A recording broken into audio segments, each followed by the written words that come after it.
एक समय की बात है, एक छोटे से गांव में हरि नाम का एक किसान रहता था। हरि बहुत मेहनती और ईमानदार व्यक्ति था। वह अपनी थोड़ी सी जमीन पर खेती करता और जो भी उपज होती उसे बाजार में बेचकर अपने परिवार का पालन पोषण करता। हालांकि उसकी आर्थिक स्थिति बहुत अच्छी नहीं थी, लेकिन उसके पास एक बड़ा गुण था, ईमानदारी।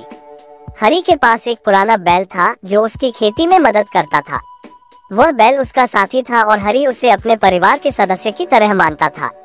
लेकिन एक दिन बैल अचानक बीमार पड़ गया और मर गया। ये देखकर हरि बहुत दुखी हुआ, क्योंकि अब उसके पास खेती करने के लिए कोई साधन नहीं बचा था। वह चिंतित था कि अब वह अपने परिवार का पालन कैसे करेगा। तब हरि ने सोचा, मुझे भगवान पर भरोसा रखना चाहिए और अपने कर्म पर ध्यान देना चाहिए। उसने एक साहूकार से कुछ पैसे उधार लिए और एक नया बैल खरीदा। इसके बाद वह फिर से पूरी मेहनत के साथ खेती करने लगा। एक दिन हरि अपने खेत में काम कर रहा था, तभी उसे खेत की जमीन में कुछ चमकता हुआ दिखा। उसने पास जाकर देखा तो वह सोने की एक पुरानी मटकी थी। हरि समझ गया कि यह किसी प्राचीन काल की धरोहर हो सकती है।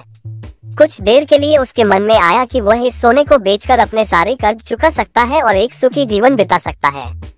लेकिन फिर उसने सोचा, यह मेरा नहीं है, ये किसी और का धन है, मुझे इसे किसी भी तरह से रखना नहीं चाहिए। हरि ने तुरंत गांव के मुखिया के पास जाकर पूरी घटना बताई और वह मटकी उन्हें सौंप दी। मुखिया ने हरि की ईमानदारी की प्रशंसा की और कहा, तुम्हारी ईमानदारी इस गांव के लिए एक मिसाल है। तुमने लालच नहीं किया और सत्य का साथ दिया। मुखिया ने उसे इनाम देने का प्रस्ताव भी रखा, लेकिन हरि ने नम्रता से मना कर दिया और कहा, मैंने केवल अपना धर्म निभाया है, मुझे किसी इनाम की आवश्यकता नहीं। हरि की ईमानदारी की बात पूरे गांव में फैल गई और सभी लोग उसकी सराहना करने लगे। कुछ ही दिनों बाद गांव के जमींदार को इस घटना के बारे में पता चला। वह हरि की ईमानदारी से बहुत प्रभावित हुआ और उसने हरि को अपनी जमीन पर काम करने का प्रस्ताव दिया, जिसमें हरि को आधी उपज मिलती। इस प्रकार हरि की आर्थिक स्थिति धीरे धीरे सुधरने लगी और उसका परिवार सुखी हो गया। ये कहानी हमें सिखाती है कि जीवन में ईमानदारी सबसे बड़ा गुण है। भले ही शुरुआत में हमें कठिनाइयां झेलनी पड़े, लेकिन अंत में ईमानदारी का फल अवश्य मिलता है। सच्चाई और ईमानदारी हमेशा दीर्घकालिक सुख और संतोष प्रदान करती है।